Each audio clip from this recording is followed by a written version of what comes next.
Hey guys, it's Ryan Angwin from the GWS Giants here. Fresh out of a chat with Lockie and Harps, sort of just went over what happened through the year and all the events that unfolded, so be sure to tune in and check it out. Cheers.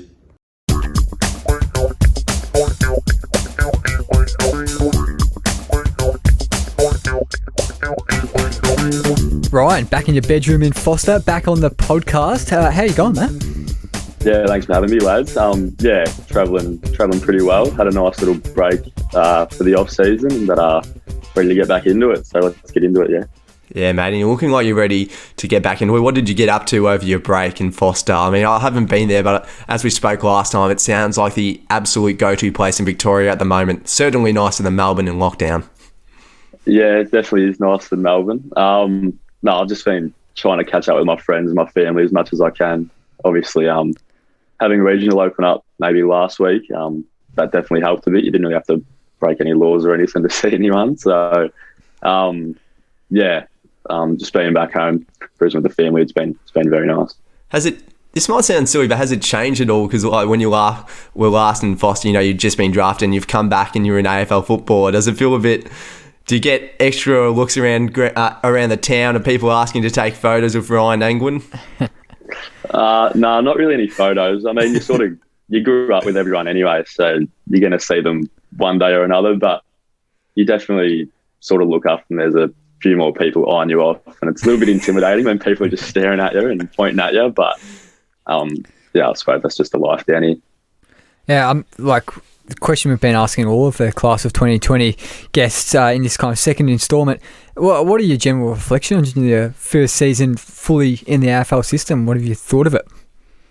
It's been probably the best year of my life so far. I'm absolutely living the dream, move up to Sydney. Just playing football, just creating relationships with people that you watch on TV for several years, and then just being able to play with them. It's been like the most unreal experience ever. So just getting to know all those sort of guys like Toby Green and Josh Kelly and really dig into how they work. It's been an unreal experience so far, and I'm keen to keep going. Yeah, mate, geez, you've just name dropped on us two of the biggest names in the AFL, but what in particular did they show you, or anything in particular, just watching them train, how hard they work? Like, it would just be amazing to learn off those sort of calibre of players in your first season.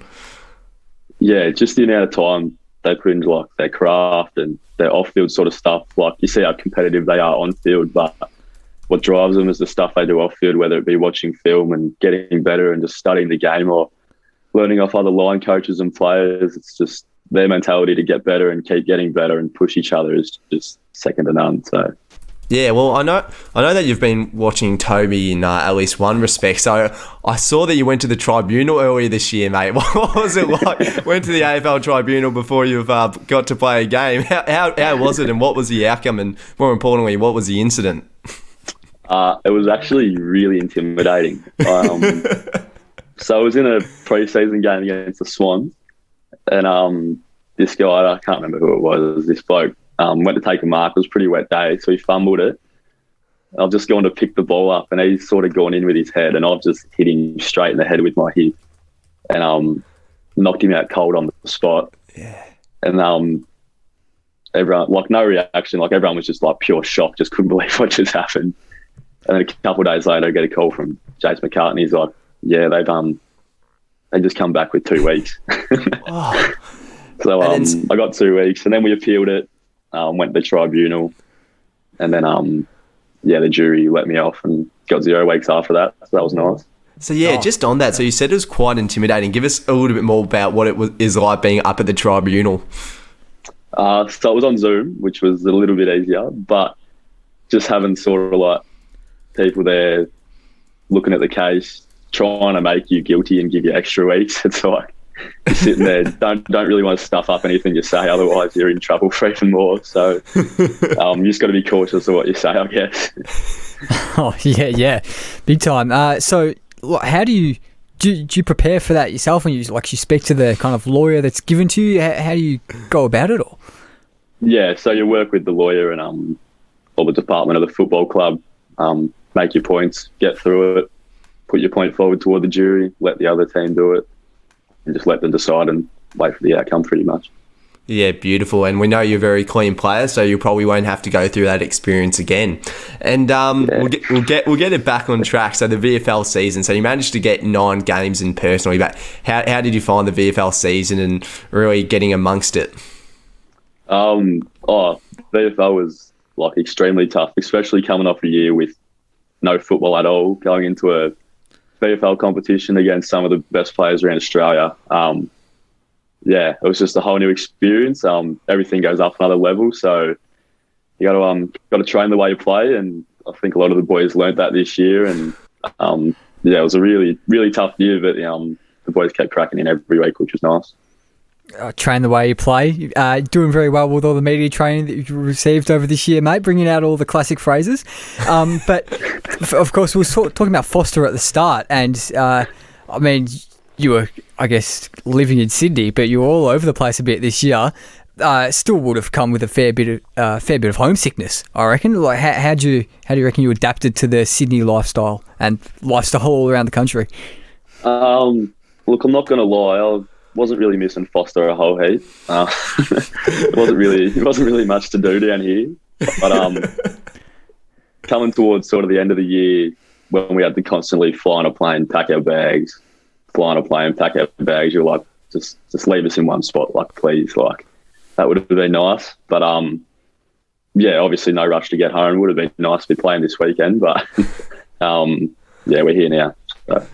Yeah, I tell you what, Ryan was just chatting to us off air. There's no more better travelled PS5 in the world than his one. It's been all around the States. It's seen the sights. I think it had its own seat on the plane next to him.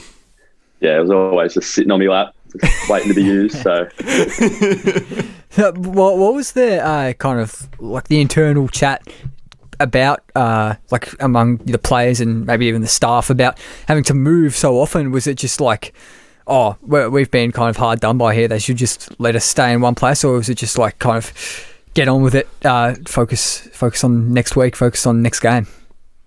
No, it was definitely just to get on with it. You can't really do much about it, just sort of control what you can control. So, we just sort of embraced that every week. Didn't really matter where we were going. We rocked up, played footy, trained hard, and just kept doing that all year and just let the plane take us where we had to go. So that was pretty much the mindset all year. Yeah, how did you deal with those disruptions? I can imagine it was so tough. I think it was Gillon McLaughlin said at the start of the season that he didn't expect any teams to be on the road for longer than 4 weeks, and you spent months on the road. I mean, that must have just been, so tough.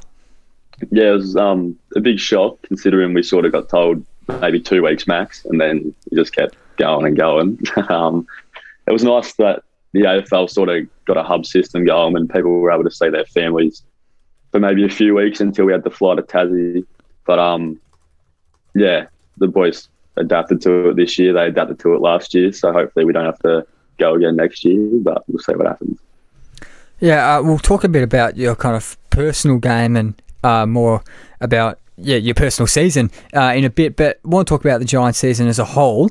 Obviously won that thrilling elimination final against the Swans and then knocked out next week in the semi-final in Perth, I think it was. So what were the reflections from the club on that season? Obviously didn't make finals last year, so it's an improvement. But did you kind of meet your expectations? We obviously expected to be playing this weekend and make it a lot further. But I don't think anyone could fault our effort. I mean, the way we sort of started this year, everyone had lost hope in us, and we were really the only people that believed in ourselves to get to where we could. And just the amount of work that the boys kept putting in and all the extra stuff and all the little sort of things, I suppose got us to where we got to. And sadly it didn't go our way in the semi, but I don't think the boys could be proud of each other to where we got to. Yeah, and was it an 0-3 start? Like bouncing back from that and making eventually finishing the top 6 teams in the league, it's pretty phenomenal. And I don't know if it's talked about enough. It's it's just incredible. Yeah, it was obviously a pretty rough start, but us boys adapted that mindset. It's only 3 games. Like every team's probably going to lose 3 games in a year anyway. So it was pretty much just keep rocking up every week, pour your heart out for the club, train hard, get it done, move on. And that was pretty much what we did all year, and sort of panned out. Either finishing 7th, I believe it was, or 6th. So. Yeah, finished off 7th, but you had that big win against Sydney in the elimination final. Unfortunately, you didn't play, but mate, it must have been a massive game for the club, and the celebrations afterwards would have just been phenomenal, especially on the beautiful golf course in Tassie. Yeah, it was very stressful fourth quarter when Sydney were full ball attack at us. We were actually sitting right next to the Sydney boys as well, because we were sort of hubbed up together, well, in isolation. So kept sort of looking around, you know, each person was cheering separate ways. But yeah, when that final siren went, it was just pure excitement. All the boys roughing about, and yeah, it was good. Yeah, so do you get to go, obviously not playing, but still travelling with the team all over the place? Did you get to go to all the games? We didn't get to go to all the games. It sort of depended on lockdowns and our sort of ruling with our isolation stuff. We went to the majority of them, but there was parts during the year as well where the VFL would play maybe an hour after the AFL, so we couldn't go to the AFL games, and AFL couldn't come to us. But no, it was sort of good luck. We adapted to it all, like we did all year, and dealt with it again. So. Now, talking about the Giants, mate, Shane Mumford, he's one of the I don't know if you can say controversial, interesting character in the AFL. Love him or hate him, but what's he like in training, in games? He probably wasn't at his absolute peak in terms of his fitness and his body this year, but what was he like around the club? Shane is literally a 40-year-old man stuck in a 12-year-old man stuck in a 40-year-old body. He's generally like just a big kid, pretty much the dad of the club. Sort of ran his own show at training, did what he wanted when he wanted, so that was sort of up to him. Does a lot of cross training, obviously being the size he is, didn't lift a whole heap of weights, but no, he's his own character, and just the way he went out and tried his heart out this year shows like the sort of person he is. What did he do on the track? Like you said, he ran his own show. What did he do? Yeah, he'd kick a football here and then. Handball a footy here and then, do a few ruck contests. He's pretty much still recovering from a month before, so he just, I don't know, sort of got train how he sort of preferred. He'd still join in that, obviously, and do pre-season and get through it, but when his body was cooked, he was able to recover, I suppose. I love that. I couldn't imagine Shane doing much more than sitting in an ice bath on Monday, Tuesday, Wednesday, Thursday. That's literally, I think, when we were able to do cryotherapy, he was doing cryo every day. Wouldn't leave it alone. Yeah, perfect, mate. Now, we've spoken about the team enough. We know you're a modest man, but we want to hear a bit more about you. So what were your personal reflections on your season? Now, unfortunately, we didn't get to go into AFL level, but was named emergency several times. Yeah, obviously playing AFL would have been nice. I think I got close a couple of times. But, just reflecting through the year, I played a fair bit of consistent footy, had the time of my life in the VFL.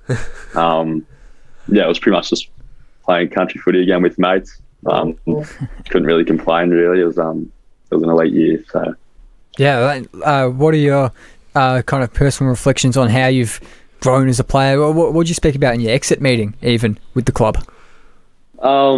Exit meeting was pretty positive. The club really couldn't be happier with not only myself, but how all the draftees have sort of developed this year, and how we've matured, and how sort of professional we've gone about it and adapted to the AFL system. So, yeah, I think the boys have put out a really good base for each other, and we're ready to get to work and put in a good pre-season and go again next year. Yeah, perfect, mate. What did you find the toughest adjustment to AFL?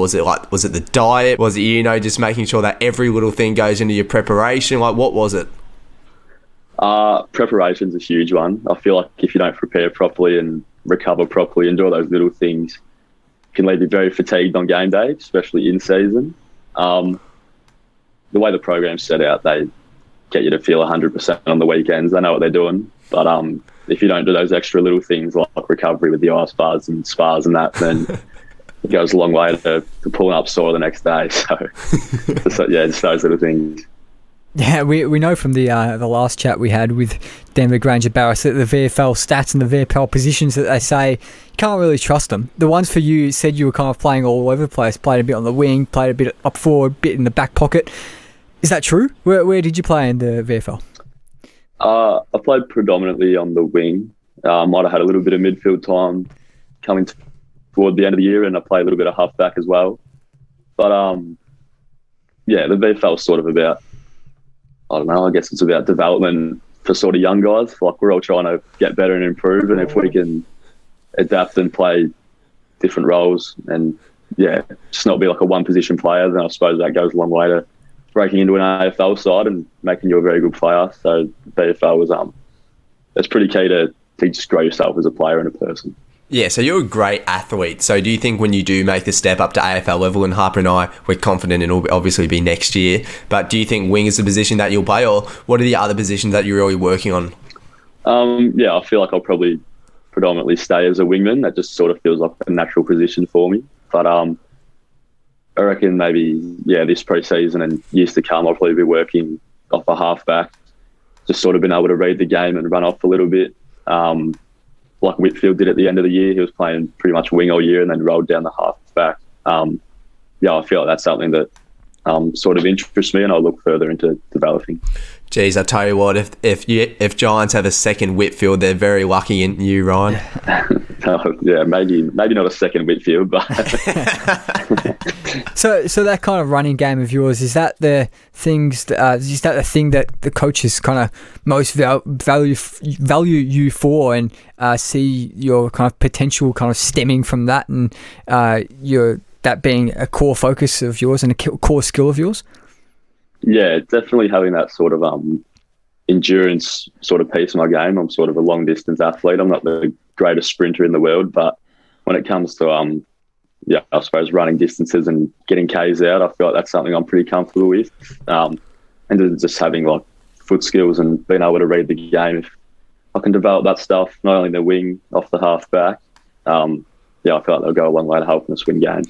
Yeah, just looking at your VFL stats this year, mate, you had the ball on a string in several games, but it looked like you played particularly strongly against Port Melbourne in a great win. Do you think that was your best game for the year? Yeah, Port Melbourne was a pretty contested game. It's a long time ago. I can't really remember what really happened, but pretty sure that one was down at Blacktown. And the VFL was pretty tough this year. Like, we had a big injury list at the Giants. So we were playing with maybe 7 or 8 listed AFL players, and the rest of the VFL or academy boys. So just being able to, like, I guess, be sort of a leader to them along with the other 7 guys, it definitely helped develop the game and obviously get a little bit of the football as well. So. Yeah, awesome. And obviously, any AFL side, but GWS is a hard team to crack into. What are you going to try to focus on stepping up your game? Any skills, anything like that you're going to try to work on so you can hopefully make that breakthrough in 2022? It will definitely just be like continue to develop those little things, like continue to work on the kicking, work on the endurance, work on the clean hands, work on the read of play, like setups at stoppages and all that little stuff, just being able to fix problems throughout the game. I feel like if you just work on those things and do everything you can to contribute to the team, I feel like that'll help you break through, and that's definitely something I'm going to look into this year. Very team-focused answer. Love that, Ryan. And so you touched on it a bit before, but you said you were close to debut at some stages. How close were you? Were you the next one in? Because we would have loved to have seen you get out there this year. There's sort of rumours floating around here and there. It might have been Collingwood round 4. Oh, really? It might have been between me and Stoney, but Stoney just hit me. But yeah, it didn't really faze me a whole heap. I didn't mind playing in the VFL and just continue to develop and get better. So always continue and look into next year. So Ryan, playing for GWS, how does that compare to, I guess, the fishbowl of Melbourne? I know you haven't experienced that at an AFL level, but what is football actually like in Western Sydney for us who are stuck in metropolitan Melbourne? Western Sydney, where the club's located, is a very, very nice area. It's sort of a little bit isolated away from everyone, so it's a bit more private, especially being that Victorian bubble. feels like people are watching you 24/7. Like you have to do everything perfect, otherwise you make a mistake and it'll be on social media. Where I feel like, I don't know, the Giants is like just a big country footy club. Like coming from Foster, moving to Western Sydney, playing with the Giants, it's literally felt no different. Like the exact same vibe as I had at country footy. So, yeah, it's probably one of the main things that I loved about moving up there. It's just like the lifestyle that came with it. Like nothing really changed except for living in a city. So, yeah, it's been good.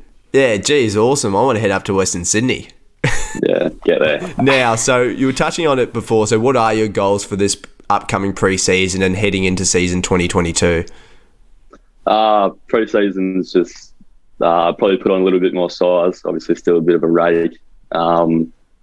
Yeah, continue to develop my game as much as I can, get as fit as possible, have a really solid pre-season, which helps set you up for the best season that you can have. So I feel like as long as I get through healthy and unscathed and do everything I can to put my best foot forward, then it'll be good. So.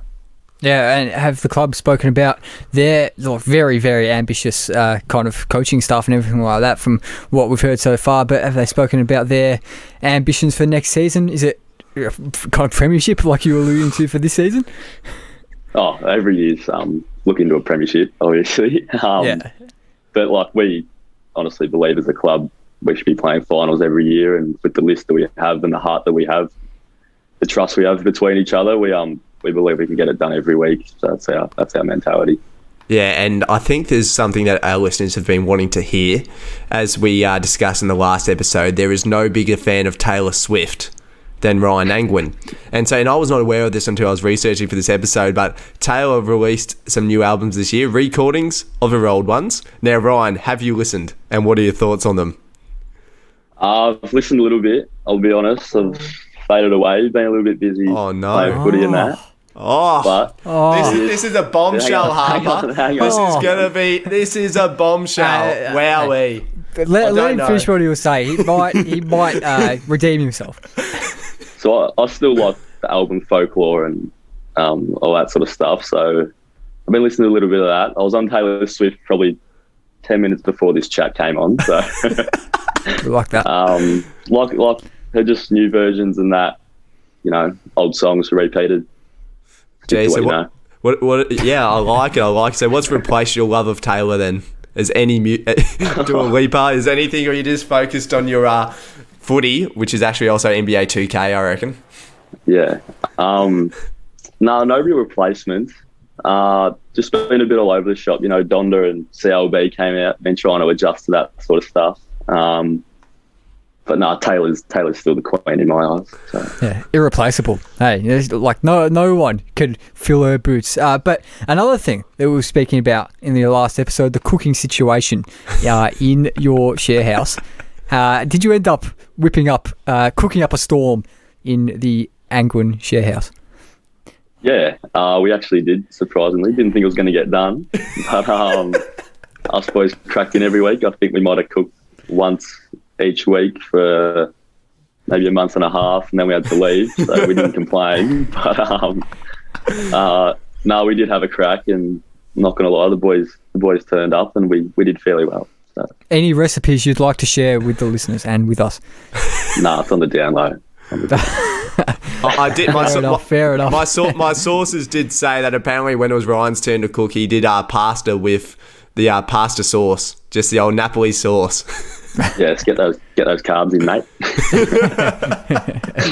Ryan, we spoke to you last time, and I'm sure that it was one of your most memorable chats, so you'd still remember it. But life philosophy, is there any few words that you live your life by? I sort of adapted the mother mentality. But every day, try to get better, do as much as you can to improve yourself, not only as a person, but as a player, and sort of pretty much how I've been living my life for the past 3 years. So keep that in your mind, mama mentality. Google it. Yeah, we like that. It's been interesting to see the different kind of ones we've got over all the episodes in this series, but I reckon that's just about time for this episode of the Class of 2020 series. Looking forward to catching up with you at the end of pre-season, mate, around 6 months from now. Should be really good. Thanks very much for coming on. No, thanks for having me. Loved every minute of it.